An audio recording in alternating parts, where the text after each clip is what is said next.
किसी भी धर्म को अंदर से नहीं जानते, उसको जानने की कोशिश नहीं करते, बस मानकर चलते रहते हैं कि क्रिश्चियनिटी में ये है, मानकर चलते रहेंगे कि इस्लाम में ये है, मानकर ही चलते रहेंगे ज्यूशिज्म में ये है। अंदर जाओ, झांको उनको, देखो, परखो, वरतो।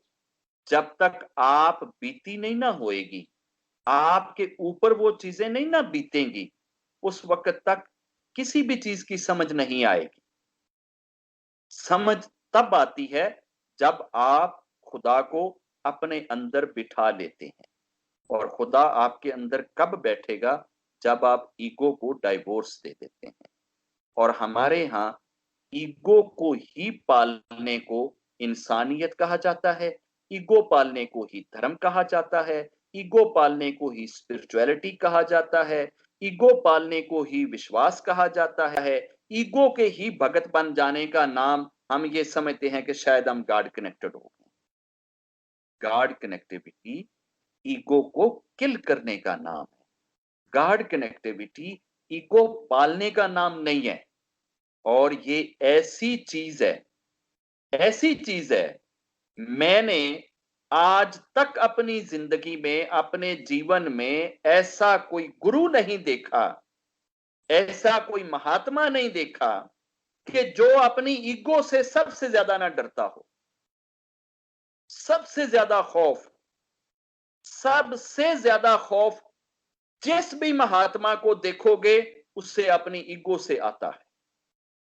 वो साईं बाबा हो, सबसे ज्यादा डरेगा अपनी ईगो से। वो राम हो, सबसे ज्यादा डरेगा अपनी ईगो से। वो कृष्ण हो, सबसे ज्यादा खौफ खाएगा अपनी ईगो से।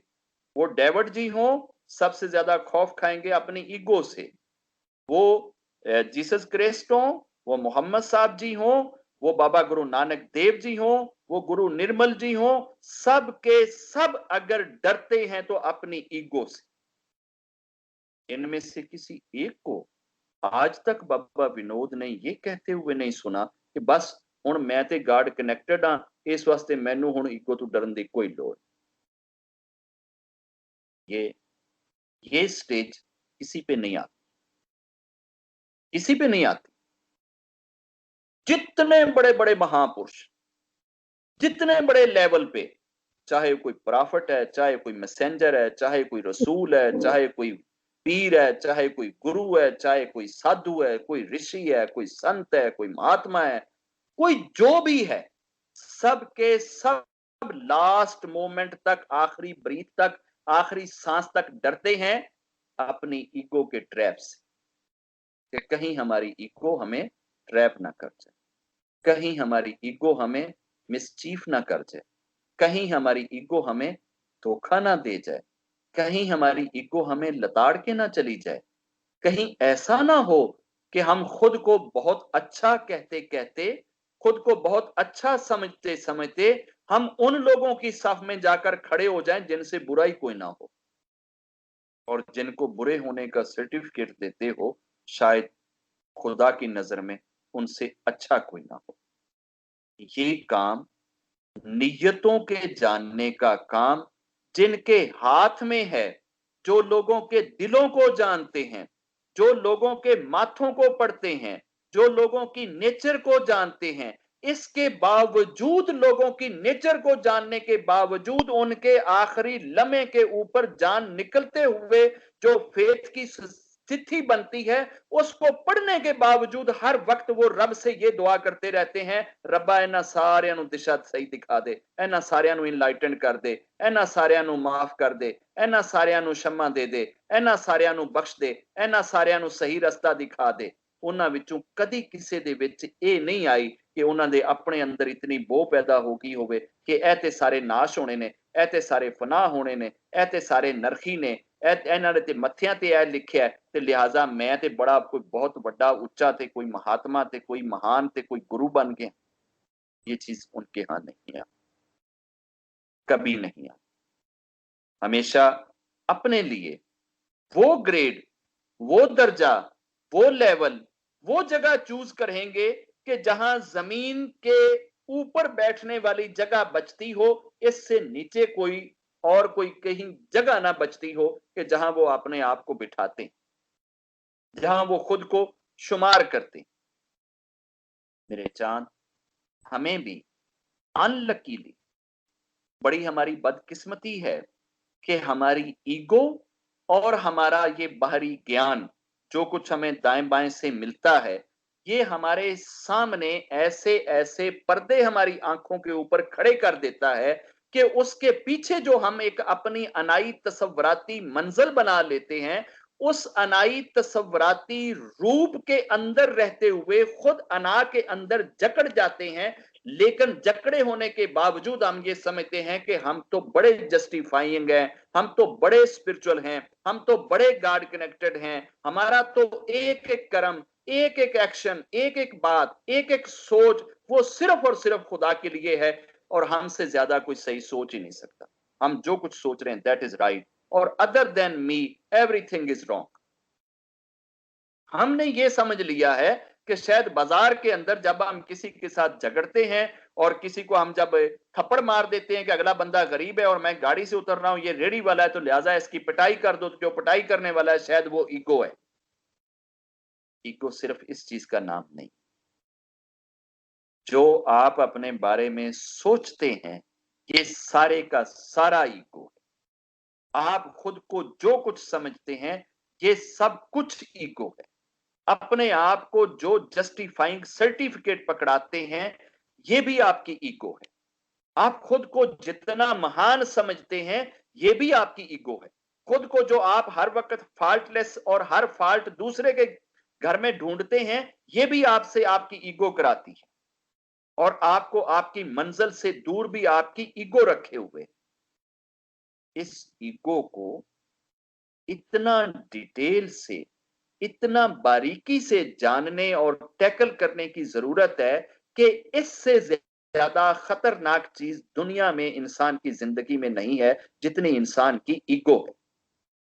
अगर आप ये समझें कि आप एक ऐसे पिंजरे में बंद हैं कि जिसमें दुनिया के 100 खतरनाक तरीन स्नेक भी डाले हुए हैं, और वो सारे के सारे सांप भाग रहे हैं उस पिंजरे में, और आपको भी कोई उस पिंजरे में डाल दे, 100 दुनिया के जहरीले सांप जो हैं आपके लिए इतने खतरनाक नहीं हो सकते जितनी आपके अंदर खड़ी हुई ईगो आपके लिए खतरनाक है। ये 100 सांपों से भी ज्यादा खतरनाक चीज है आपके लिए। जितनी तबाही आपकी ईगो आपकी लाएगी, बाहर से कोई चीज आपकी उतनी तबाही नहीं ला सकती। स्नेक के डसने से आपके शरीर की डेथ होएगी, इससे ज्यादा कुछ नहीं। लेकिन ईगो के डसने से आपकी डेथ हो जाए, आप मर जाएं।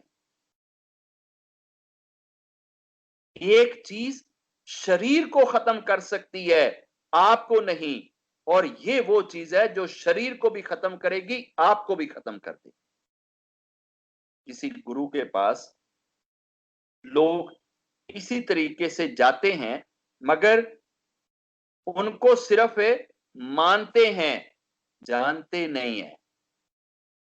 बस सुन सुना के माने जा रहे हैं, सब के सब माने जा रहे हैं, लेकिन अंदर दिल से जानते नहीं है, विश्वास की आंखों से जानते नहीं है। उनकी आजमाइश करने के लिए एक ड्रामा रचाते हैं, और ड्रामा ये रचाते हैं कि एक बंदे को हम डेड बॉडी शो कर देते हैं, और इस बाबे से कहते हैं कि बाबा इसका वो अर्थ पढ़ा, जनाजा पढ़ा दे इसका। बाबे को बुलाते हैं और बाबे से कहते हैं कि इसका जनाजा पढ़ा दो। बाबा जब जनाजा पढ़ा दे, पढ़ाने के बाद जब ये प्रार्थना करने लगे तो हम बंदे को कहेंगे कि उठ के खड़ा हो जा। बंदा उठ के खड़ा हो जाएगा, बाबे की बेइज्जती हो जाएगी, बाबे की इंसल्ट हो जाएगी। बाबे को शर्मिंदा करने के लिए, बाबे की इंसल्ट करने के लिए, बाबे को दुनिया के सामने हंसाने का एक वो ढोंग रचाने के लिए एक बंदे को राजी कर लेते हैं और उसको कहते हैं कि तुमने ये ड्रामा करना है और इसके बदले में तुम्हें इतने पैसे दिए जाएंगे। वो उस ड्रामे के लिए तैयार हो जाता है। और क्या होता है, जब ये सारा ड्रामा रचा दिया जाता है, जनाजा ले आते हैं और उस वक्त बाबे के पास जाते हैं, बाबा फला बंदा जो है वो आज स्वर्ग सुधार गया है, आए जरा आप उसका वो चिखा जनाजा कर दें, चिखा कर दें। बाबा आता है और बाबा आकर ये कहता है कि इसकी मां को बुला के लाएं, इसकी मां को बुला के लाएं। मां को बुला के ले आते हैं और मां से बाबा ये पूछता है कि तू अगर इजाजत दे तो मैं तेरे बेटे का जनाजा पढ़ दूं। मां कहती है जी पढ़ दें। मां, अगर तू इजाजत दे तो तेरे बेटे का जनाजा पढ़ दूं। वो कहती है जी पढ़ दें। अगर तू इजाजत दे तो तेरे बेटे का जनाजा पढ़ दूं। वो कहती है जी पढ़ दें।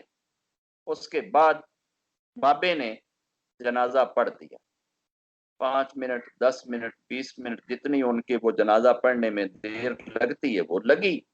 और अब ये उसको जो इन्होंने सिग्नल बनाया हुआ था, जो इशारे देने थे, वो इशारे दिए जा रहे हैं कि ये लड़का खड़ा हो जाए। अब खड़ा किसने होना?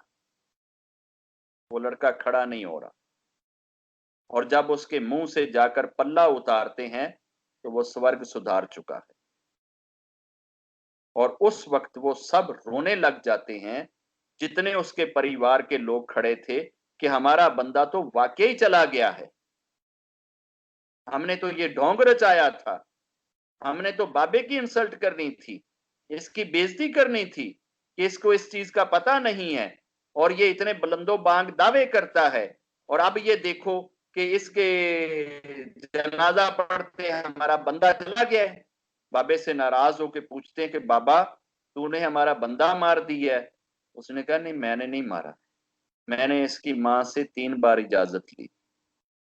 मैंने इसकी मां से 3 बार इजाजत ली थी, 1 बार नहीं, 2 बार नहीं, 3 बार पूछा था कि अगर तू कहे तो तेरे बेटे का जनाजा पढ़ा दूं। इसकी मां जिम्मेदार है इस चीज की। मेरे जान, हम लोगों को सिर्फ ऊपर से देखते हैं और लोगों के बारे और दुनिया के बारे में ऊपर की इंफॉर्मेशन जमा करके अपनी एक राय बनाए रखते हैं और उस राय के ऊपर अपनी ईगो की गांठ लगाए रखते हैं। ना ईगो की गांठ खुलती है, ना हमारी राय टूटती है, और ना हम अपने अंदर झांक पाते हैं, और ना खुद से शनासा हो पाते हैं, और ना अपनी आत्मा से जुड़ पाते हैं, और ना अपने रब को अंडरस्टैंड कर पाते हैं। मैंने बहुत सारे लोगों को देखा है जिनके सामने लोग आके इतने इतने पारसा बनते हैं, इतने इतने नेक बनते हैं और अपने बारे में क्या क्या शब्द बोलते हैं, और वो बिल्कुल वैसे हाँ में हाँ मिला रहे होते हैं। इसका ये मतलब नहीं है कि आप उनकी आंखों से छिपे हुए हैं, वो आपको देख नहीं रहे, वो आपके अंदर उस तह में झांक रहे होते हैं जहां आपने अपनी आत्मा को लपेट के रखा होता। वो समंदर की तह में झांकने वाले लोग होते हैं, और जो आदमी तह तक देख रहा हो उसको समंदर के अंदर चलने वाली हर एक मछली, मगरमच्छ, कछुआ, कुम्मा सब कुछ नजर आ रहा होता है कि इसके अंदर क्या क्या कुछ है। अगर उनकी जबानों पे चुप के ताले लगे हैं तो वो किसी और वजह से, वो इसलिए नहीं कि उनको पता नहीं, वो इसलिए कि वो जिंदगी में कभी किसी को शर्मिंदा नहीं करना चाहते, जिंदगी में कभी किसी आंख को शर्मसार नहीं देखना चाहते, कभी किसी को नीचा नहीं दिखाना चाहते। किस लिए नीचा नहीं दिखाना चाहते कि जिस दिन तुमने किसी को नीचा दिखा दिया, उसी दिन तुम्हारी ईगो तुम्हारे अंदर खड़ी हो जाएगी और कहेगी देखा, आज तूने फलां को हरा दिया, आज तू फलां से जीत गया। ये हार और जीत के लिए जिंदगी की खेल नहीं खेला करते, ये सिर्फ रब के लिए जिया करते। इनका जो भी कर्म होता है, जो भी एक्शन होता है, ये जो कुछ भी करते हैं, ये सिर्फ और सिर्फ रब के लिए कर रहे होते। इसके अलावा कोई मकसद इनकी जिंदगी में आ ही नहीं सकता। अगर ये बोलते हैं तो रब की रजा, खामोश हैं तो रब की रजा से, किसी को कुछ अता करते हैं तो रब की रजा से, किसी पे कोई चीज रोक देते हैं तो रब की रजा से, किसी से प्यार करते हैं तो रब की रजा से, किसी को डांट रहे हैं तो रब की रजा से, किसी से दूर हो रहे हैं तो रब की रजा से, किसी को चरणों से लगा रहे हैं तो रब की रजा से। इनकी जिंदगी सिर्फ और सिर्फ रब की रजा के अंदर धुली हुई होती है, जिन लोगों ने अपनी ईगो को मार लिया होता है। और हमसे हमारी ईगो ही नहीं मरती। हम सारी जिंदगी अपनी ईगो के स्लेव बन के चलते रहते हैं और खुद को एक स्पिरिचुअलिटी के सफर पे चलने के मुसाफिर का सर्टिफिकेट देके प्रसन्न हुए रहते हैं कि हम बहुत अच्छा सफर कर रहे हैं। हमारा सफर जो है वो स्पिरिचुअलिटी का, हमारा सफर जो है वो जो है ना वो बहुत अच्छा है, वो तो गॉड कनेक्टिविटी का है, वो तो ईश्वर की तरफ जाने का है, वो तो रब को पाने का है। और कुछ लोग तो शायद इस गलतफहमी में रहते हैं कि उन्होंने रब को पा लिया है और अब रब उनसे पूछ-पूछ के सारी चीजें कर रहा है, मगर उनके दाएं-बाएं, आगे-पीछे 7 शैतान चल रहे होते हैं, जो उसकी सारी इच्छा के हिसाब से चीजें कर रहे होते हैं और वो इसी गलतफहमी में मुब्तला होता है कि शायद मेरे साथ रब की शक्ति चल रही है। इन चीजों को अंडरस्टैंड करने के लिए, इन चीजों को समझने के लिए किसी गुरु के हाथ में हाथ देना पड़ता है। किसी गुरु के आगे अपनी ईगो सेक्रीफाई करनी पड़ती है, कहीं जाके मत्था टेकना पड़ता है, ताकि हम खुद ना समझने लग जाएं कि अब हम इस बुलंद स्टेज पे आ गए हैं कि अब हमने अपने सैटन को, अपनी ईगो को मार दिया है और अब हमारे सारे के सारे कर्म जो है वो नाते धोते और पवित्र हो गए हैं। उसी लम्हे में आपकी ईगो आपको किल करती है। ये ऐसी नंगी तलवार है जो दो धारी नहीं चौधारी है, जहां से इसका बल बस चलेगा आपको काट के रख दे। इसकी काट से बचने के लिए महापुरुषों के दर के ऊपर लोग नवीन रहते हैं, नमन रखते हैं, मत्था टेक के रहते हैं, उनके बन के रहते हैं, उनके स्लेव बने रहते हैं, उनके दासी बने रहते हैं कि अगर कभी हमारा पांव इस रास्ते से दाएं बाएं लड़खड़ाएगा तो गुरु का हाथ संभालने के लिए आ जाए। वरना बहुत सारे लोग माउंट एवरेस्ट से फिसलते हैं और बम्बे तक ब्रेक नहीं लगती और सीधे समंदर में जा गिरते हैं, मगर इस सारे जर्नी को वो स्पिरिचुअलिटी का नाम देते हुए जा रहे होते हैं। उनको पता ही नहीं चलता कि कब माउंट एवरेस्ट से फिसले थे और कब समंदर में गिरे।